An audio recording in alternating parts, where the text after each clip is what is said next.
10 habilidades para fazer uma pessoa comum ser vencedora na vida hoje. O mundo não é vencido pelos mais inteligentes, nem pelos mais talentosos. Isso incomoda, porque muita gente boa, esforçada e fiel faz tudo certo, trabalha duro, ora, planeja, estuda e mesmo assim sente que a vida não avança. Existe um cansaço silencioso que não vem da preguiça, mas da falta de ordem interior. Quando a mente está desalinhada, até coisas boas geram peso. E peso constante rouba visão, esperança e direção. A verdade é simples e profunda ao mesmo tempo. Existem habilidades invisíveis que não são ensinadas na escola, não aparecem no currículo e não recebem aplausos, mas determinam quem cresce e quem permanece no mesmo lugar. Inspirado nos princípios de Napoleon Hill, porém iluminados pela fé, pela mentalidade do reino e pela sabedoria que vem de Deus, este conteúdo não é sobre motivação momentânea. É sobre consciência, alinhamento interior e decisões que reposicionam o destino. Quando você desenvolve essas habilidades, algo muda dentro de você primeiro. E quando o interior muda, a realidade começa a responder de outra forma. Se você sente que nasceu para mais, mas ainda não está vivendo esse mais, preste atenção. O que vem a seguir não informa apenas. Ele confronta, organiza e desperta. Dominar o caos interno. Antes de vencer fora, todo vencedor aprende a vencer dentro. Pessoas comuns vivem reagindo ao que sentem, ao que ouvem e ao que enfrentam. Um dia estão confiantes, no outro desanimadas. Já o vencedor entende que o maior campo de batalha não é o mercado, a concorrência ou as circunstâncias. É a própria mente. Dominar o caos interno não é suprimir emoções, nem fingir força. É estabelecer governo sobre pensamentos, alinhando a mente à verdade, à fé e ao propósito. Quando a mente está desorganizada, decisões se tornam confusas e a fé enfraquece. Mas quando há ordem interior, até a pressão se transforma em clareza. A Bíblia chama isso de domínio próprio. Napoleon Hill ensinava isso como controle mental. No reino, é maturidade espiritual. Pensar com ordem é escolher em que focar, o que rejeitar e o que sustentar com disciplina diária. Quem não governa o próprio interior será sempre governado pelo ambiente. Quem organiza a mente passa a agir com intenção, não por impulso. E essa habilidade muda tudo, porque prepara o terreno para decisões firmes, crescimento consistente e uma vida que responde à direção de Deus, não ao barulho do mundo. Tomar decisões irreversíveis. A linha que separa pessoas comuns de vencedores quase nunca está na capacidade, no talento ou na inteligência. Ela está no nível de decisão. Pessoas comuns vivem em estado de tentativa. Tentam mudar, tentam crescer, tentam melhorar. No fundo, deixam sempre uma porta aberta para recuar caso sintam medo, desconforto ou frustração. O vencedor não decide assim. Ele entende que decisões verdadeiras não são emocionais, são espirituais e mentais. Uma decisão irreversível não significa ausência de medo, significa presença de convicção. É quando a pessoa resolve internamente que não existe mais a opção de voltar ao ponto anterior.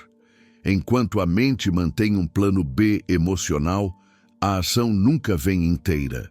Sempre falta força, constância e autoridade interior.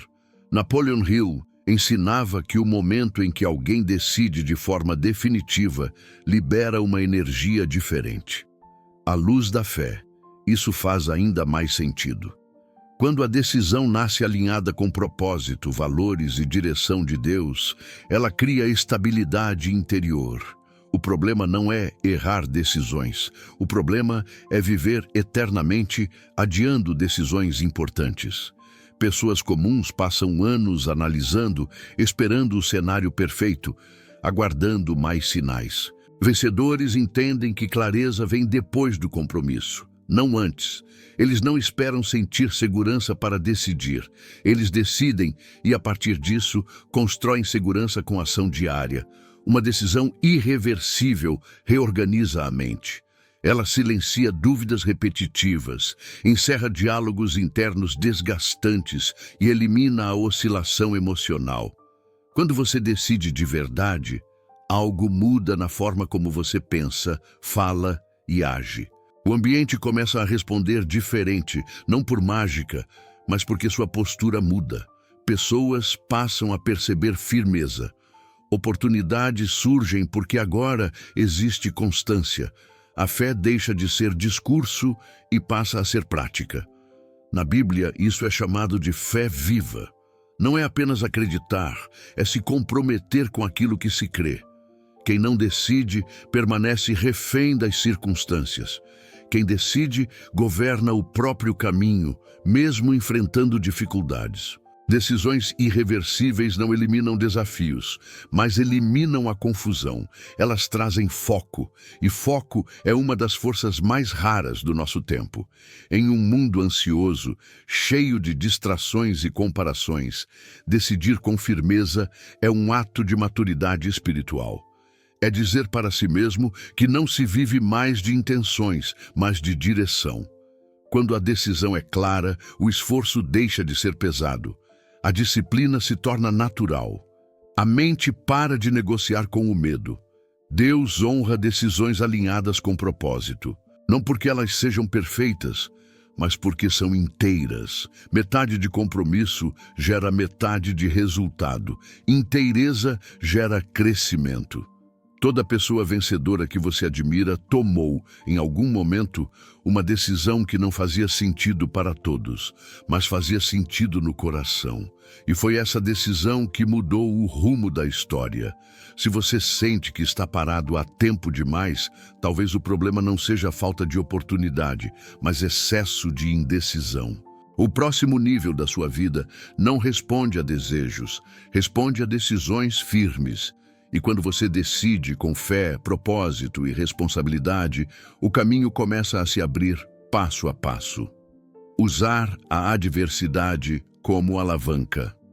A maioria das pessoas interpreta a adversidade como um sinal de fracasso, abandono ou atraso.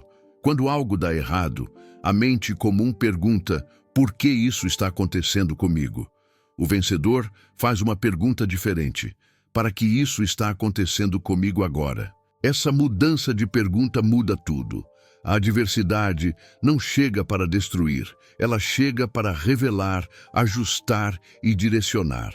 Pessoas comuns usam o problema como justificativa para parar. Vencedores usam o problema como ponto de apoio para avançar com mais consciência. Não se trata de romantizar a dor, mas de aprender a extrair dela uma direção que não seria percebida em tempos fáceis. Napoleon Hill ensinava que toda adversidade carrega consigo a semente de um benefício equivalente. À luz da fé, essa verdade ganha ainda mais profundidade. Deus não desperdiça dor. Ele usa processos difíceis para alinhar caráter, corrigir rotas e amadurecer a visão. O problema não está na adversidade em si, mas na forma como ela é interpretada. Quando a mente está desorganizada, a dor gera revolta. Quando a mente está alinhada, a dor gera discernimento. O vencedor entende que pressão revela o que realmente governa o interior. O que não é sólido se rompe, o que é verdadeiro se fortalece. A adversidade tem um poder que o conforto nunca terá. Ela tira máscaras, quebra ilusões e expõe dependências erradas. Muitos só descobrem que estavam confiando mais em pessoas, sistemas ou recursos do que em Deus quando tudo começa a falhar. E esse momento, apesar de desconfortável, é um convite à maturidade espiritual. Quem aprende a atravessar a dor com consciência sai mais forte, mais humilde e mais focado. A adversidade ensina a separar o essencial do supérfluo. Ela reduz o barulho externo e obriga a pessoa a ouvir a própria consciência. Vencedores não perguntam quando isso vai acabar.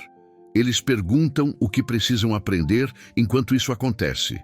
Essa postura muda o ritmo do crescimento. Enquanto muitos se tornam amargos, o vencedor se torna sábio. Enquanto alguns se fecham, ele se ajusta. A adversidade deixa de ser um muro e passa a ser uma ponte. É nesse ponto que a fé deixa de ser teórica e se torna prática. Confiar em Deus quando tudo está bem é fácil. Confiar quando o cenário aperta é transformação real. Toda grande mudança na vida de alguém costuma ser precedida por um período de pressão. Não porque Deus queira ferir, mas porque certas estruturas internas só são reorganizadas quando confrontadas. A adversidade força decisões que antes eram adiadas. Ela revela prioridades. Ela expõe desalinhamentos e, quando bem interpretada, acelera o crescimento. O vencedor entende que não controla as circunstâncias, mas controla a resposta. E a resposta certa transforma o impacto do problema. Quem foge da adversidade permanece imaturo. Quem aprende com ela desenvolve autoridade interior. A dor, quando atravessada com fé e propósito, se transforma em força silenciosa. É por isso que pessoas que já passaram por processos difíceis carregam um tipo diferente de presença. Elas falam menos, mas enxergam mais. Reagem menos, mas decidem melhor. A adversidade não atrasou essas pessoas. Ela as preparou. Se você está enfrentando resistência, talvez não seja um sinal de que está no caminho errado. Pode ser exatamente o sinal de que está sendo preparado para algo maior. O problema não veio para te parar, veio para te posicionar. Disciplina invisível. Existe uma diferença silenciosa entre quem avança de forma consistente e quem vive começando de novo. Essa diferença não está na intensidade, mas na disciplina que ninguém vê. Pessoas comuns dependem de motivação. Quando se sentem bem, agem. Quando se sentem cansadas, param. O vencedor entende que motivação é instável, mas disciplina é governo. Disciplina invisível é fazer o que precisa ser feito, mesmo quando não há aplauso, emoção ou reconhecimento. É manter o padrão quando ninguém está olhando, quando não existe cobrança externa e quando o resultado ainda não apareceu. Essa disciplina não nasce do esforço bruto, nasce da identidade.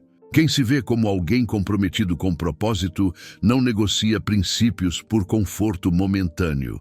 A disciplina invisível organiza a rotina, protege a mente e sustenta decisões tomadas anteriormente. Ela impede que emoções momentâneas desmontem escolhas que foram feitas com consciência. Quando a disciplina está ausente, a pessoa vive oscilando. Avança um pouco, recua muito. Começa projetos com entusiasmo e abandona quando o caminho exige constância. O vencedor compreende que a maioria das conquistas reais acontece em silêncio, no intervalo entre o que foi decidido e o que ainda não é visível. À luz da fé, disciplina é mordomia. É cuidar bem do tempo, da mente e das responsabilidades que Deus confiou. Não se trata de rigidez religiosa, mas de fidelidade prática. A disciplina invisível protege a pessoa de si mesma. Ela cria limites saudáveis, evita excessos e direciona energia para o que realmente importa.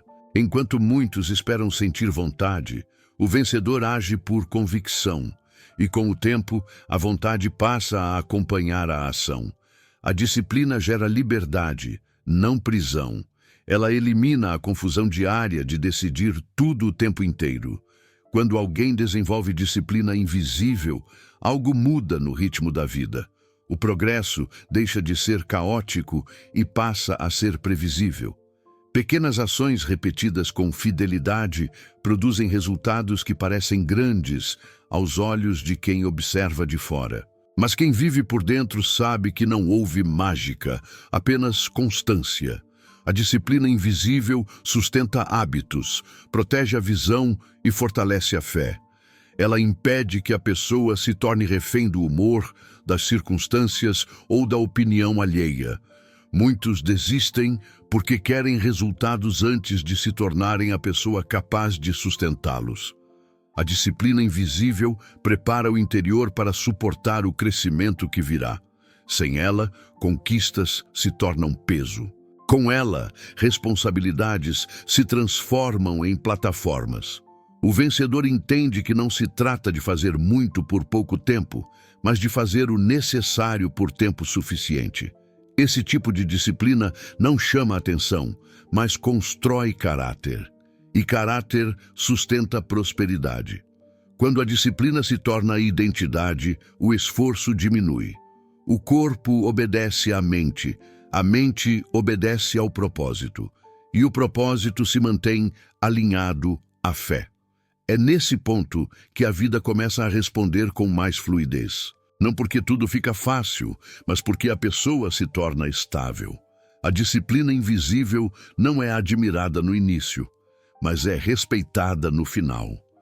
Ela decide quem permanece firme quando outros desistem. E quem aprende a ser fiel no oculto está sendo preparado para crescer no visível. Escolher ambientes, não desculpas.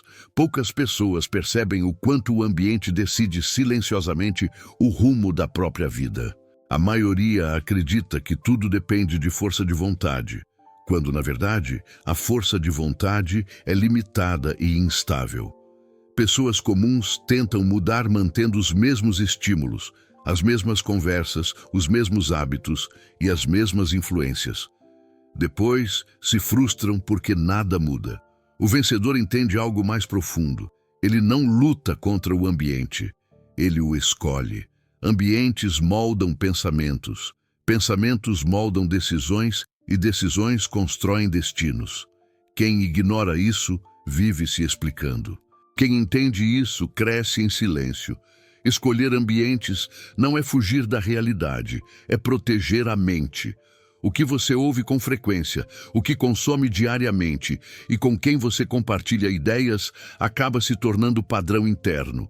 Não porque você queira, mas porque o cérebro aprende por repetição.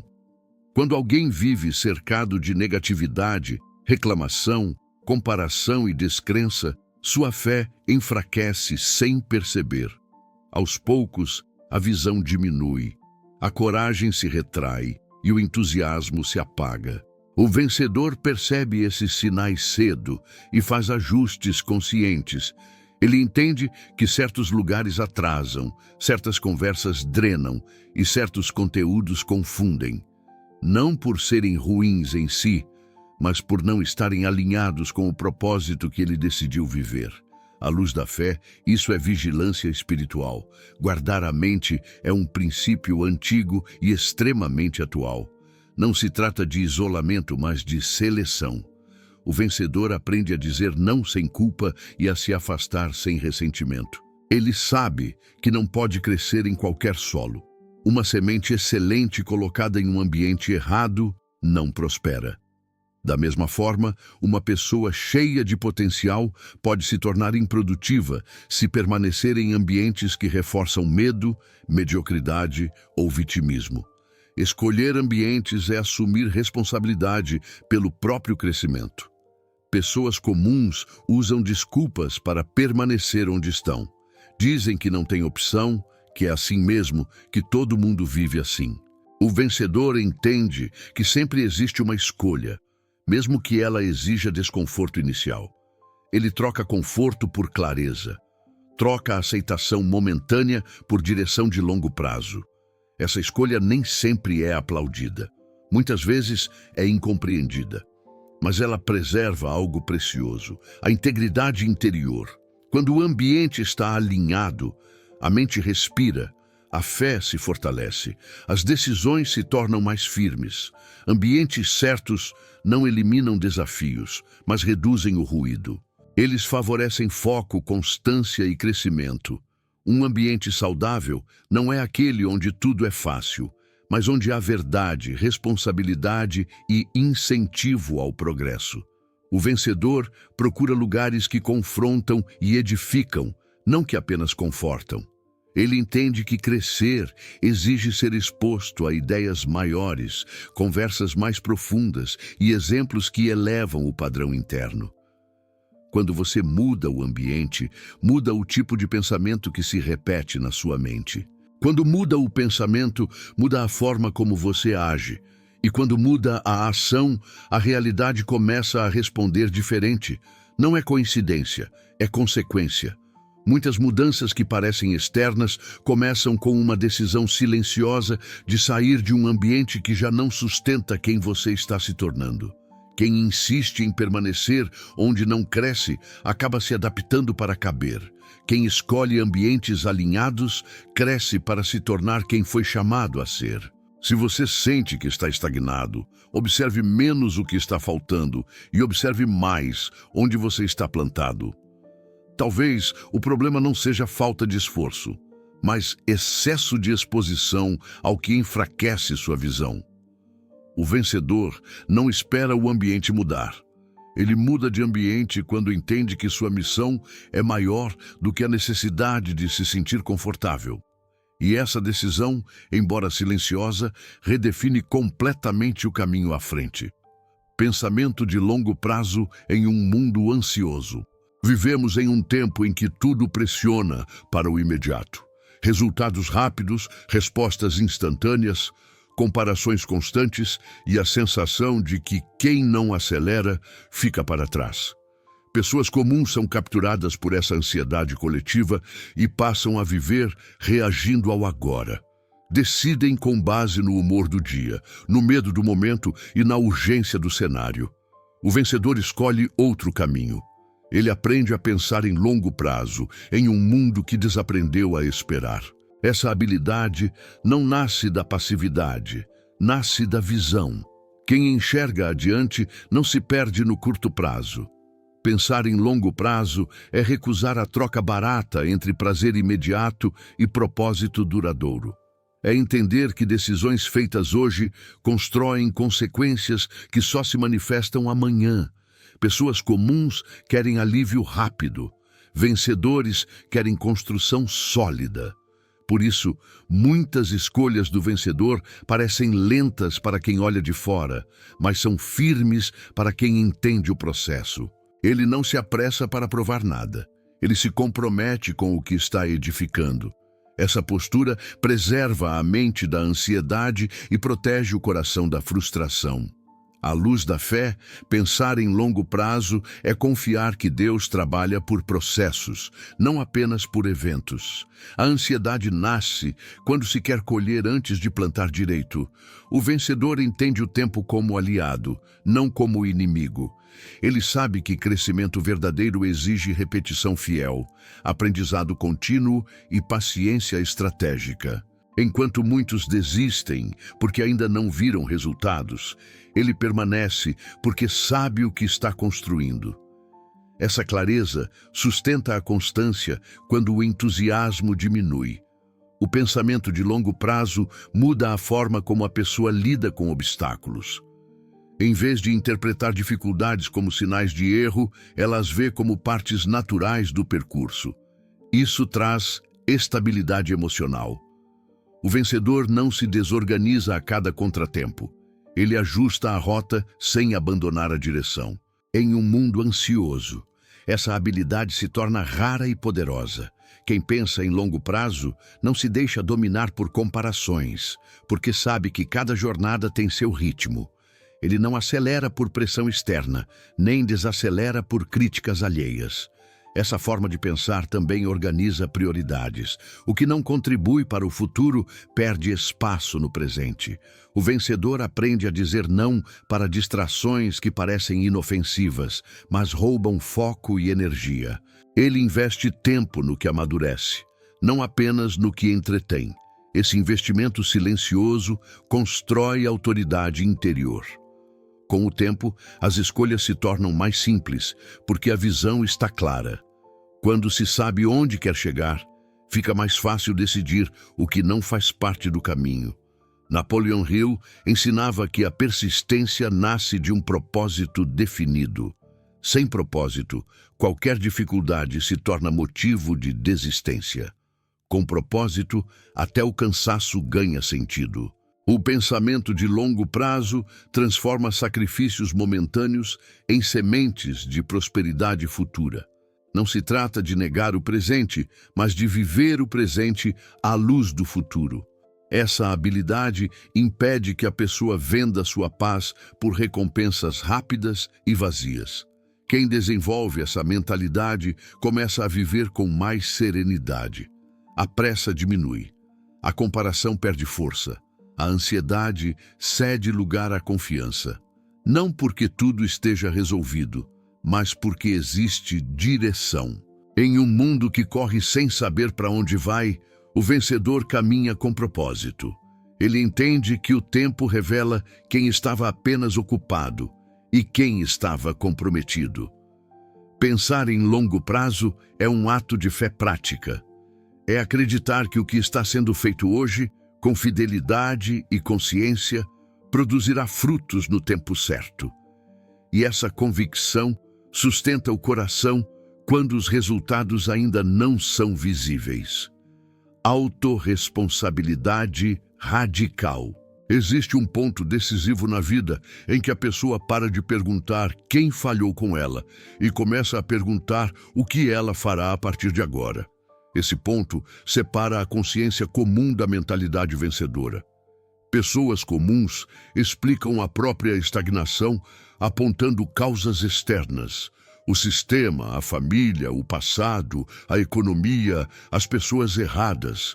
Tudo isso pode até influenciar, mas não governa. O vencedor entende algo mais profundo. Enquanto houver transferência de culpa, não haverá transferência de poder. Autorresponsabilidade radical é assumir o comando total da própria trajetória, sem negar a realidade, mas sem se esconder atrás dela. Assumir responsabilidade radical não é se condenar, é se libertar. Quando a pessoa reconhece que suas escolhas moldam seus resultados, ela recupera o controle. O problema da vitimização não é a dor que a originou, mas o conforto que ela oferece depois. Ela explica o fracasso, mas também o perpetua. O vencedor rejeita essa armadilha. Ele entende que assumir responsabilidade é o preço da maturidade espiritual e do crescimento real. Enquanto alguém espera que outros mudem, a vida fica suspensa. Quando decide mudar a própria postura, a vida volta a se mover. À luz da fé, autorresponsabilidade é mordomia do livre-arbítrio. Deus entrega direção, princípios e oportunidades, mas não vive a vida no lugar de ninguém. Cada decisão cria uma consequência. Cada escolha reforça uma identidade. O vencedor para de culpar o passado, porque entende que o passado não tem mais autoridade sobre quem ele está se tornando. Ele aprende com erros sem se definir por eles. Aprende com perdas sem se tornar amargo. Aprende com falhas sem desistir do propósito. Essa postura transforma quedas em aprendizado e obstáculos em ajustes de rota. Autorresponsabilidade radical muda a linguagem interna. A pessoa para de dizer não consigo e começa a dizer ainda não desenvolvi. Para de dizer ninguém me ajuda e passa a dizer o que eu posso fazer com o que tenho agora.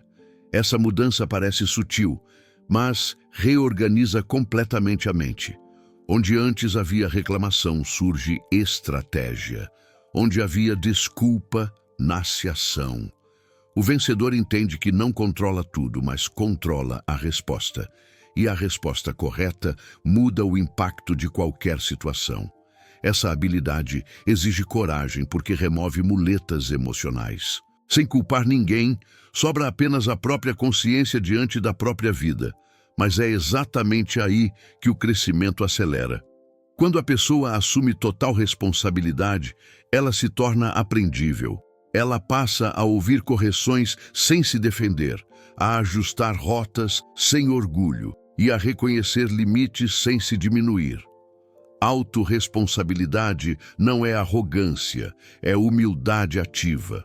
É reconhecer falhas com maturidade e agir para corrigi-las. Napoleon Hill ensinava que a mente se torna aquilo que ela aceita como verdade. Quando alguém aceita a verdade da responsabilidade, a mente se expande. A fé deixa de ser passiva e se torna cooperativa. Deus guia, mas a pessoa caminha. Deus inspira, mas a pessoa executa. Esse alinhamento produz crescimento sustentável. Quem vive nessa postura não espera condições perfeitas para agir.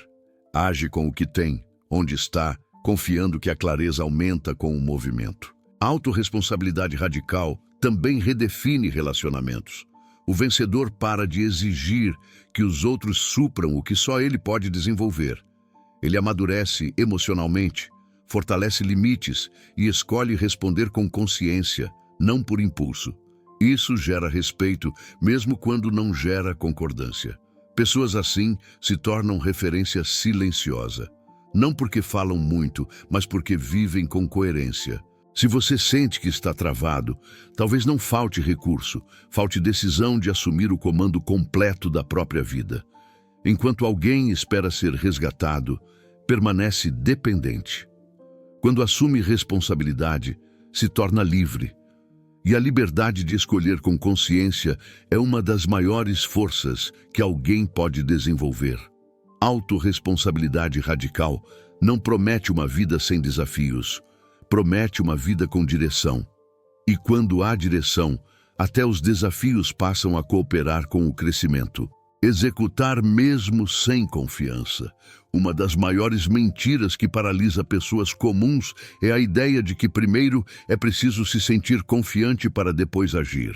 Esse pensamento parece lógico, mas produz estagnação. A confiança raramente vem antes da ação. Ela nasce depois. Pessoas comuns esperam o momento certo, o sentimento certo, a segurança completa. Enquanto isso, o tempo passa e a vida permanece no mesmo lugar. O vencedor entende algo que muda tudo. A ação precede a confiança. Ele não age porque está seguro. Ele age apesar da insegurança. Executar mesmo sem confiança é uma habilidade mental e espiritual.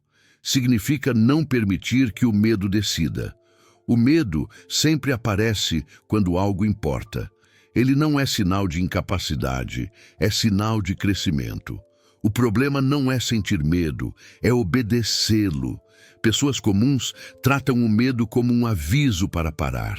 Vencedores o tratam como um sinal de que estão saindo da zona conhecida. Eles entendem que esperar a ausência de medo é esperar para sempre. A coragem prática nasce quando a ação acontece antes do sentimento. À luz da fé, isso se chama caminhar por fé, não por vista.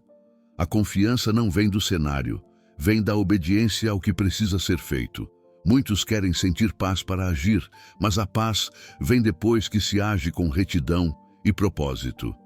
O vencedor aprende a avançar mesmo com dúvidas internas, porque sabe que clareza é consequência do movimento. Enquanto a pessoa permanece parada, a mente cria cenários negativos. Quando ela se move, a mente se ajusta à realidade da ação. Executar sem confiança quebra um ciclo perigoso, o ciclo da preparação infinita. Pessoas comuns se preparam demais e executam de menos. Estudam, planejam, revisam, mas nunca se sentem prontas. O vencedor também se prepara, mas não se esconde atrás da preparação. Ele entende que o aprendizado real acontece no caminho, não apenas antes dele. Cada ação gera feedback. Cada tentativa traz ajuste.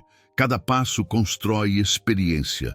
A confiança cresce porque a pessoa prova para si mesma que é capaz de agir mesmo sem garantias. Essa habilidade fortalece a identidade. Quando alguém executa apesar do medo, a mente registra uma nova verdade. Eu ajo mesmo quando não me sinto pronto. Essa verdade muda a forma como a pessoa se vê. Aos poucos, o medo perde a autoridade. Não desaparece, mas deixa de governar. A pessoa não se torna impulsiva, se torna decidida. Executar sem confiança não é agir sem pensar, é agir mesmo depois de pensar e ainda sentir receio. Napoleon Hill ensinava que a persistência é sustentada por um propósito definido. Quando o propósito é claro, a ação se torna inevitável. À luz do reino, propósito está ligado à obediência. Fazer o que precisa ser feito, mesmo quando o coração ainda está aprendendo a confiar. Muitos milagres bíblicos aconteceram depois do primeiro passo, não antes. O mar só se abriu quando alguém se moveu. A provisão só apareceu quando alguém saiu. A transformação só começou quando houve ação. Executar mesmo sem confiança também protege contra a procrastinação espiritual. A pessoa para de esperar sinais extraordinários e passa a honrar as instruções simples. Pequenas ações feitas com fidelidade produzem grandes mudanças ao longo do tempo. O vencedor entende que não precisa sentir algo extraordinário para fazer o que é necessário. Ele faz o necessário com consistência. E essa constância gera autoridade interior. Quando alguém desenvolve essa habilidade, a vida ganha tração. O medo ainda aparece, mas não dita mais o ritmo. A dúvida ainda surge, mas não paralisa. A confiança deixa de ser pré-requisito e se torna consequência. Pessoas assim avançam enquanto outras ainda estão analisando. Não porque são melhores, mas porque aprenderam a não negociar com o medo. Executar mesmo sem confiança é escolher crescimento em vez de conforto. É agir alinhado com propósito, fé e responsabilidade. Se você está esperando se sentir pronto, confiante ou seguro, talvez esteja esperando algo que só vem depois do movimento. O próximo nível da sua vida não responde ao sentimento, responde à ação.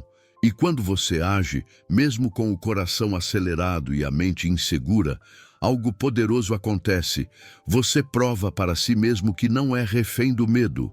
E essa prova muda tudo. Alinhar propósito, mente e ação. Existe um desgaste silencioso que não vem do excesso de trabalho, mas do desalinhamento interior.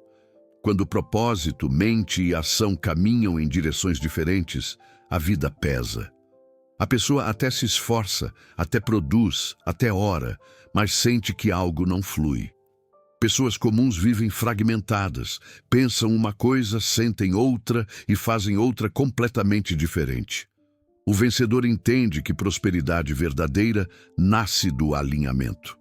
Quando o que você acredita, o que você pensa e o que você faz apontam para o mesmo lugar, a vida ganha coerência. E coerência gera força. Alinhar propósito é saber por que você faz o que faz. Não é um discurso bonito, é uma convicção interna. Sem propósito, a mente se perde em comparações e a ação se torna reativa. Com propósito claro, a mente se organiza e a ação ganha direção. O vencedor não vive apenas ocupado, ele vive direcionado. Ele entende que nem toda oportunidade deve ser aceita e nem toda urgência merece resposta. O propósito funciona como filtro. Ele define prioridades, protege energia e evita desperdício emocional. Alinhar a mente significa ajustar pensamentos à verdade, à fé e à visão que se decidiu viver. Quando a mente não está alinhada, a pessoa age contra si mesma. Diz que quer crescer, mas alimenta pensamentos de escassez. Diz que confia em Deus, mas vive dominada pelo medo. Esse conflito interno gera cansaço e confusão. O vencedor aprende a confrontar a própria mente. Ele não aceita qualquer pensamento como verdade. Ele escolhe no que vai crer, no que vai focar e no que vai insistir.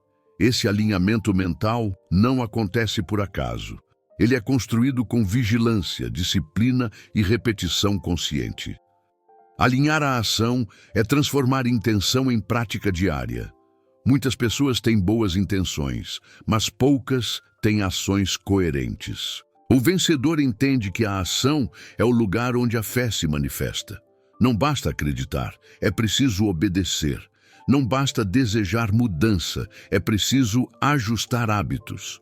Quando a ação não acompanha o propósito, a frustração cresce. Quando acompanha, mesmo que lentamente, a confiança se fortalece. A ação alinhada elimina a culpa, porque a pessoa sabe que está fazendo a sua parte. À luz da fé, alinhamento é viver em integridade, é ser a mesma pessoa no pensamento, na decisão e no comportamento. Deus não trabalha com duplicidade. Ele opera em ambientes de coerência. Quando propósito, mente e ação estão alinhados, a pessoa experimenta paz mesmo em meio a desafios. Não porque tudo está resolvido, mas porque tudo está direcionado. Essa paz não é ausência de luta, é presença de sentido. O desalinhamento cobra um preço alto. Ele gera ansiedade, procrastinação e sensação de estagnação. A pessoa se sente puxada em várias direções e não entende por que se sente cansada o tempo todo. O vencedor identifica esse sinal cedo e faz ajustes. Ele revisa prioridades, corrige pensamentos e realinha ações. Não por perfeccionismo, mas por sabedoria. Ele entende que crescer sem alinhamento é perigoso, porque o sucesso sem coerência se torna peso. Quando o alinhamento acontece, a vida responde. As decisões se tornam mais simples. O foco aumenta, a disciplina flui com menos resistência. A fé deixa de ser apenas discurso e passa a ser experiência diária. O vencedor não precisa se explicar o tempo todo, porque suas escolhas falam por ele. Há clareza no caminho, mesmo quando o cenário ainda não mudou. Esse alinhamento também sustenta a prosperidade. Prosperidade verdadeira não é apenas acumular, é sustentar. É crescer sem se perder, é avançar sem trair valores. Quando propósito, mente e ação estão alinhados, o crescimento não destrói, edifica. A pessoa não chega vazia ao próximo nível, ela chega inteira. Se você sente que está cansado sem saber exatamente por quê, talvez não seja falta de capacidade, mas falta de alinhamento. Ajustar o interior precede transformar o exterior. Quando a mente se alinha ao propósito e a ação obedece a essa direção, a realidade começa a se reorganizar, não por acaso, mas por consequência. O vencedor entende que alinhar não é um evento, é uma prática constante, e essa prática sustenta uma vida que cresce com sentido, fé e estabilidade. Você não precisa ser especial para vencer, precisa se tornar consciente. Essa é a verdade que poucos aceitam, porque ela remove desculpas e devolve responsabilidade. Ao longo deste caminho, ficou claro que vencer não é um evento isolado, nem um golpe de sorte, nem um dom reservado para poucos. Vencer é resultado de habilidades desenvolvidas com intenção, fé e prática diária. Pessoas comuns permanecem presas não por falta de potencial, mas por falta de alinhamento interior. Já os vencedores constroem uma vida que responde às suas decisões porque decidiram governar a mente, assumir responsabilidade e caminhar com propósito. Nada do que foi dito aqui funciona como fórmula mágica. Funciona como processo. Cada habilidade apresentada aponta para o mesmo centro. A transformação começa dentro. Quando o interior muda, o exterior acompanha. Quando a mente se organiza, a ação se fortalece.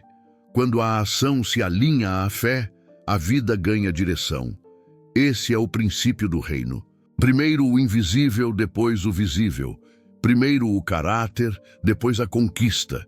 Primeiro a consciência, depois o crescimento. Talvez, enquanto você ouvia, alguma dessas habilidades tenha tocado mais forte. Talvez você tenha percebido exatamente onde está travado. Isso não é acusação, é revelação. Revelação não vem para condenar, vem para libertar. Deus não expõe para humilhar, expõe para curar e alinhar. O problema não é reconhecer que algo falta. O problema é fingir que nada precisa mudar. O vencedor é aquele que tem coragem de ajustar rotas antes que a vida o force a parar. Napoleon Hill ensinava que aquilo que a mente concebe e acredita, ela pode alcançar. À luz da fé, isso ganha ainda mais profundidade. Aquilo que a mente concebe, acredita e pratica em obediência ao propósito de Deus se transforma em destino. Não porque Deus precise da força humana, mas porque Ele honra quem decide caminhar com consciência e fidelidade. A fé que não gera movimento se torna discurso. A fé que se transforma em ação produz transformação real. Não espere se sentir pronto, não espere todas as condições ideais, não espere a aprovação de todos. O crescimento começa quando você decide aplicar o que já entendeu. Pequenos ajustes feitos com constância produzem grandes mudanças ao longo do tempo. Governar a mente hoje evita crises amanhã. Decidir com firmeza hoje evita arrependimentos depois. Alinhar propósito, mente e ação hoje constrói uma vida mais leve, mais firme e mais próspera. A pergunta que fica não é se isso funciona. A pergunta é se você está disposto a viver assim, porque viver dessa forma exige maturidade, exige dizer não para atalhos fáceis, exige abandonar a mentalidade de vítima, exige assumir que a responsabilidade pelo próximo nível da sua vida começa em você. Essa decisão não é popular, mas é libertadora. Quem faz essa escolha deixa de ser conduzido pelas circunstâncias e passa a caminhar com direção. Se existe algo que define um vencedor, não é a ausência de medo, erro ou dificuldade. É a decisão de não negociar com o propósito. É a escolha diária de alinhar o interior antes de exigir mudanças externas. É a fidelidade em fazer o que precisa ser feito, mesmo quando ninguém está vendo. Esse tipo de vida não grita, mas constrói. Não impressiona no começo, mas sustenta no final. Você não chegou até aqui por acaso. Consciência traz responsabilidade, e responsabilidade traz poder. O próximo nível da sua vida não está distante. Ele começa no próximo ajuste que você fizer, na próxima decisão que você tomar e na próxima ação que você executar com fé, clareza e propósito. Quando isso acontece, a vida começa a responder diferente, não porque o mundo muda, mas porque você mudou. E quando você muda, tudo ao redor se reorganiza.